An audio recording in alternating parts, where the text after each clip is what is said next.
Olá pessoal, essa é a nossa aula de metodologia da pesquisa. Eu sou o professor Victor Biazon, sou administrador com mestrado em administração e doutorando em comunicação social. A nossa aula de hoje tem o intuito de instruí-lo sobre como desenvolver o seu projeto de pesquisa e também o artigo científico que é o TCC, ou trabalho de conclusão de curso, das especializações que vocês estão fazendo. Então vamos primeiro conhecer as etapas do projeto e na sequência as etapas da construção do artigo científico. O modelo do projeto, ele contém elementos pré-textuais, elementos textuais e elementos pós-textuais. É uma ideia do assunto que vocês querem abordar neste trabalho. Como projeto de pesquisa, a parte introdutória nós teremos o tema, ou seja, o assunto que vocês querem abordar, um problema, que nada mais é do que uma pergunta que o trabalho visa responder, os objetivos, tanto o geral quanto os específicos, e a justificativa, que seria interessante desenvolver uma justificativa tanto teórica quanto uma justificativa prática. Na sequência, nós temos a revisão da literatura, que são algumas citações, é uma parte teórica, com citações diretas ou indiretas, a respeito do assunto, da temática que vocês pretendem abordar. Também é interessante que haja a metodologia, ou seja, como vocês pretendem desenvolver esse trabalho de artigo científico. Na sequência teríamos o cronograma, que são as etapas que vocês vão desenvolver, e o tempo que vocês pretendem demorar para desenvolver o trabalho do início ao fim. Ao final, teremos as referências, ou seja, todas as bibliografias que vocês utilizaram para confeccionar este projeto.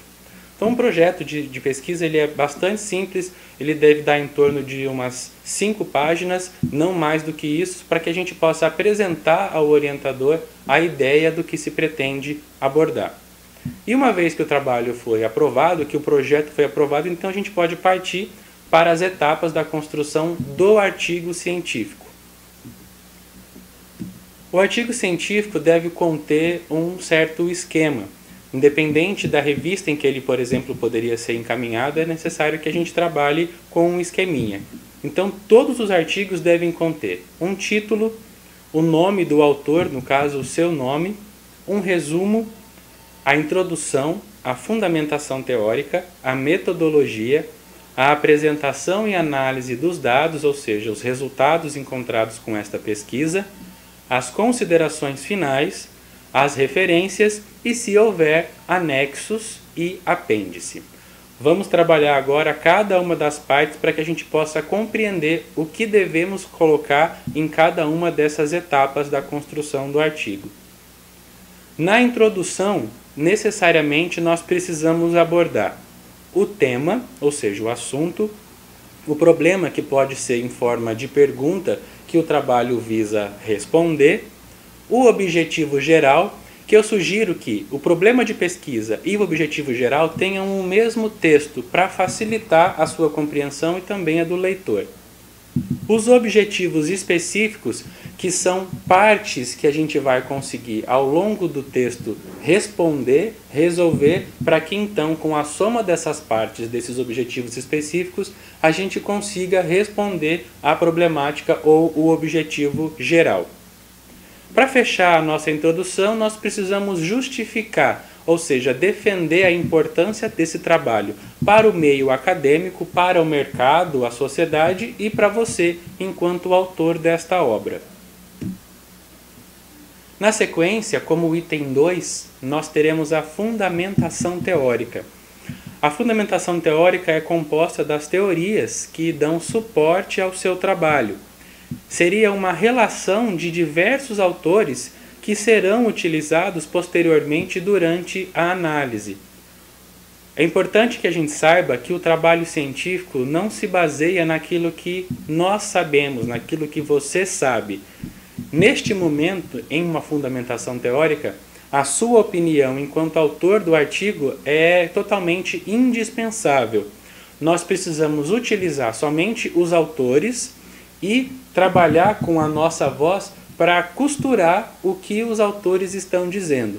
Eu costumo dizer o seguinte: a fundamentação teórica é composta como se fosse uma colcha de retalho. Os autores são os pedaços de pano. e nós somos os alinhavadores, ou seja, nós somos os costureiros destes pedaços de pano. Então precisamos apenas linkar o que um autor está dizendo ao próximo autor. As citações é que vão compor a fundamentação teórica. E é importante que eu cite a fonte dessas citações para que o nosso trabalho não seja considerado plágio.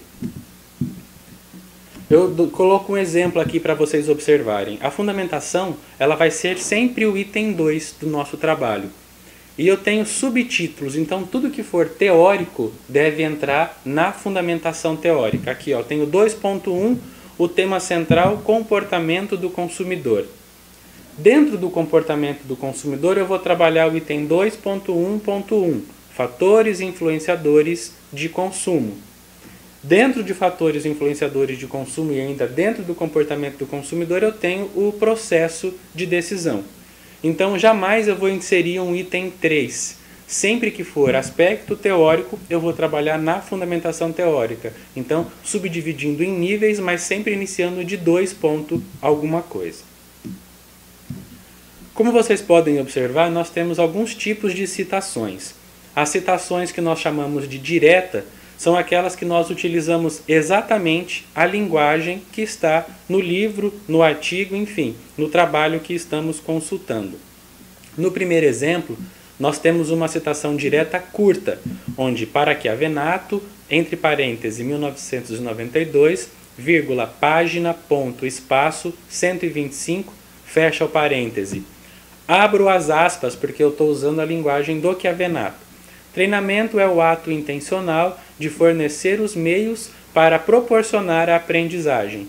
Fecha aspas. Então, essas aspas significam que eu usei exatamente lá na página 125 do livro do Chiavenato o que ele considera ser treinamento. E eu posso também utilizar como citação direta uma outra forma. Em uma linha eu coloco o nome do autor, aliás, o sobrenome do autor, entre parênteses, o ano da publicação e o número da página, afirma que, ou diz que, e na linha de baixo eu apresento essa citação direta sem as aspas. Por que essa citação direta está sem aspas?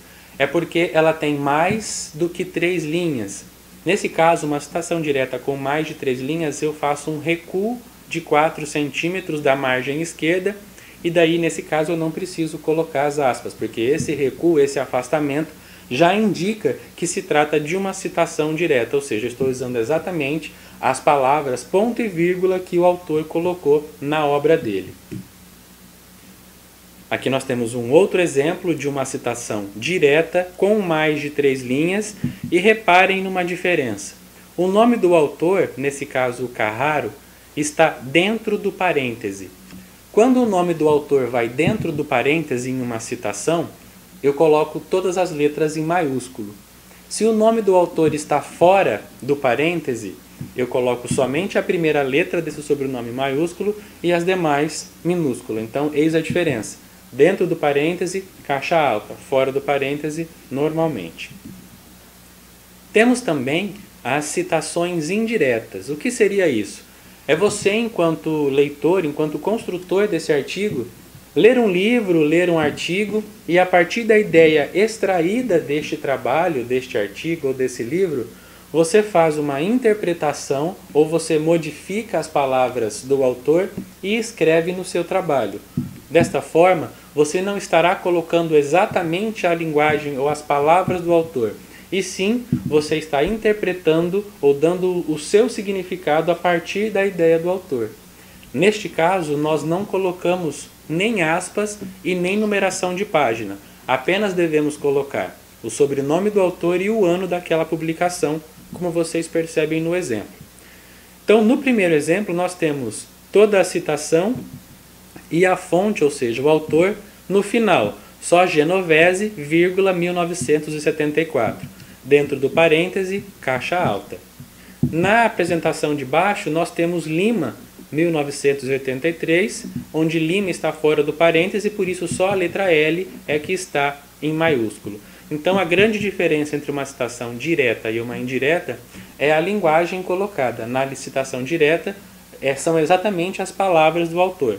na citação indireta houve uma modificação, uma interpretação daquele texto e você coloca com ainda incluindo o sobrenome do autor, mas somente o ano, não sendo necessário nem aspas e nem o número da página retirada. Podemos ainda, apesar de não ser muito usual ou não ser muito recomendado pela literatura, a utilização da citação de uma citação. Quando é que acontece isso? Às vezes nós utilizamos artigos científicos para fundamentar o nosso trabalho. Esse artigo científico também utilizou outras fontes para criar sua fundamentação teórica. E às vezes a gente não tem acesso ao livro que o autor do artigo utilizou. Nesse caso, a nossa fonte é o artigo, ou seja, é o trabalho, o segundo trabalho. Assim, a gente pode construir uma citação utilizando o termo apud. Verifiquem aí no exemplo que nós temos Rubinstein, 1980, apud, Mott, 1982, página 63. Isso significa que no meu trabalho eu apenas li o Mott, esse M-O-T-T, que publicou em 1982. Só que lá no trabalho do Mott, ele citou o Rubinstein.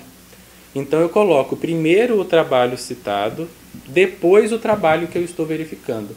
Reparem, uma grande dica é reparar no ano. O ano mais velho vem na frente do ano mais novo. Então 1980 é antes de 1982.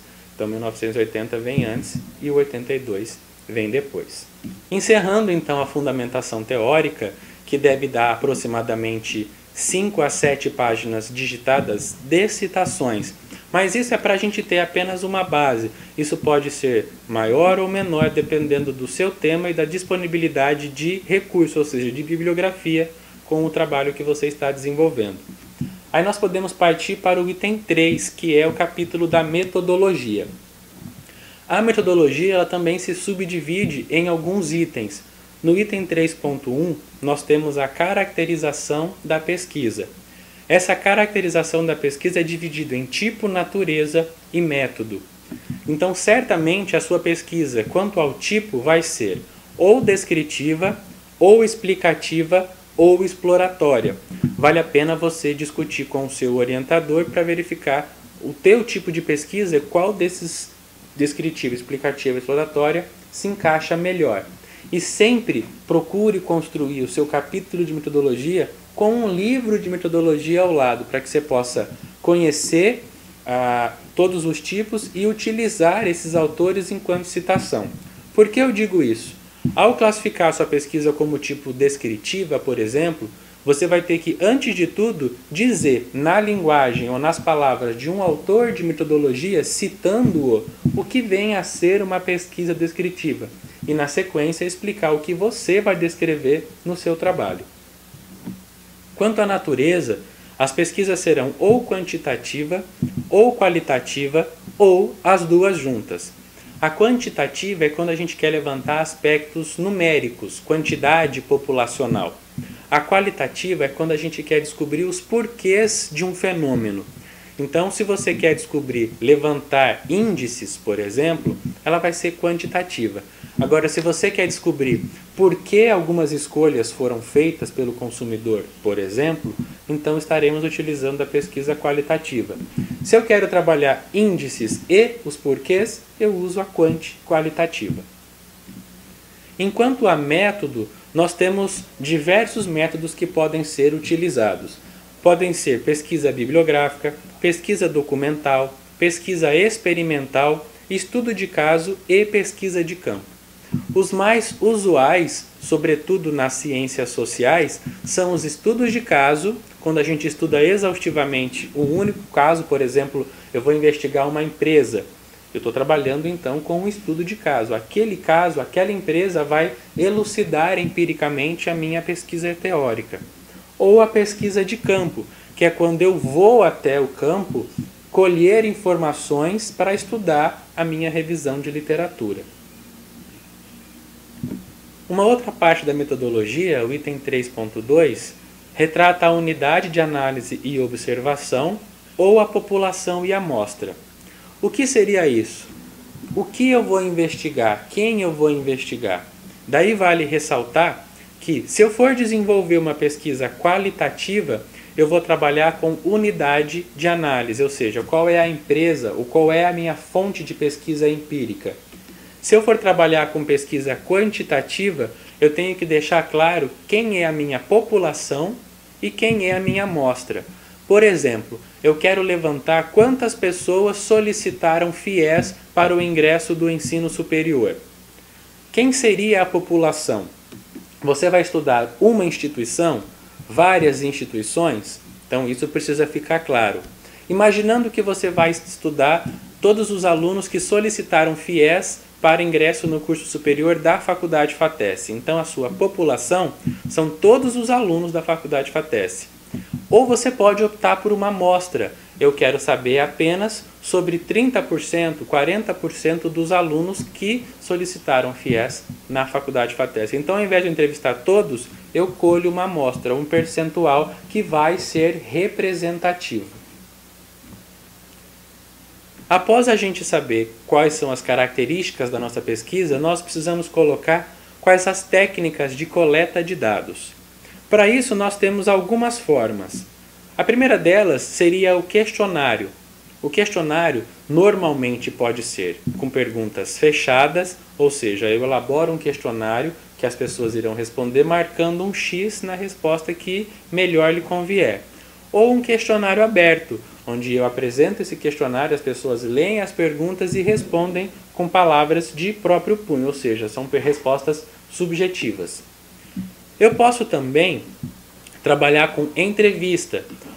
Qual é a diferença de questionário e entrevista? O questionário você entrega o papel ou entrega ali via eletrônico um questionário e a pessoa vai responder sem a sua presença. Na entrevista é igual ao repórter. Você tem as questões, você faz as questões para o entrevistado, ele responde e você transcreve as respostas dele. É interessante que nas entrevistas nós utilizemos a gravação, para que a gente possa não deixar escapar nenhum detalhe que venha a ser importante na hora da análise desses dados. E também podemos trabalhar com a coleta de dados do modo de observação. Você ir até um local e observar um fenômeno, observar, anotar, mensurar para depois realizar as análises. Esses dados com relação a coletas podem ser dados primários ou dados secundários. Qual a diferença? Eu vou trabalhar com dados primários quando eu for buscar esses dados diretamente na fonte. Exemplo, eu vou investigar a opinião da terceira idade quanto às academias, as ACLs de Paranavaí. Se eu vou até o entrevistado, se eu for até ele e colho a informação diretamente, são dados primários. Agora, se eu for ler um relatório que já apresenta alguns dados sobre as opiniões deles, eu vou trabalhar com dados secundários. Perfeito? Uma outra forma também de nós trabalharmos a nossa pesquisa científica é a análise desses dados. Uma vez que eu já colhi os nossos dados, eu preciso dizer como eu vou utilizar de estratégias para compreender, para analisar cada um destes dados. Essa é a nossa parte 3.4, então chama-se Estratégia de Análise e Tratamento dos Dados. Vale ressaltar então a grande diferença aqui. Se eu trabalhar com uma pesquisa quantitativa, basicamente a nossa análise vai ser do tipo estatística. Eu vou fazer um agrupamento de dados e vou empregar alguma fórmula estatística para colher as informações que eu preciso. Eu posso dizer também que eu vou usar gráficos ou representações de tabelas. Na qualitativa, eu posso trabalhar ou com análise de conteúdo ou com análise de discurso. Então, com relação a essa interpretação, o que seria isso? Interpretar dados seria a construção de significado. Eu dou um significado àqueles números ou àquelas respostas que os entrevistados nos proporcionaram. Não é uma atividade isolada das outras atividades de pesquisa. E eis a importância do pesquisador para não ser enviesado. O que é isso? Eu não posso simplesmente emitir as minhas opiniões. Eu tenho que utilizar os dados que eu colhi e trabalhar em cima destes dados tal como eles são. e não pender para um lado porque eu acredito que seja mais para o lado de cá ou mais para o lado de lá. Eu preciso realmente interpretar esses dados trabalhando com os fatos que me foram relatados nas etapas de pesquisa. Só para ressaltar, o que seria a análise de discurso?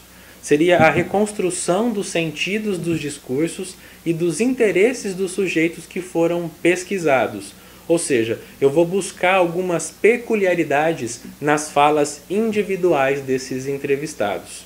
Ou seja, o que eu analiso num discurso? A fala, a entonação, o ambiente, o momento em que aquilo está acontecendo. E na análise de conteúdo, nós iremos estudar as comunicações entre os homens, colocando ênfase no conteúdo das mensagens. Ou seja, é uma mensagem em linguagem escrita ou uma linguagem oral.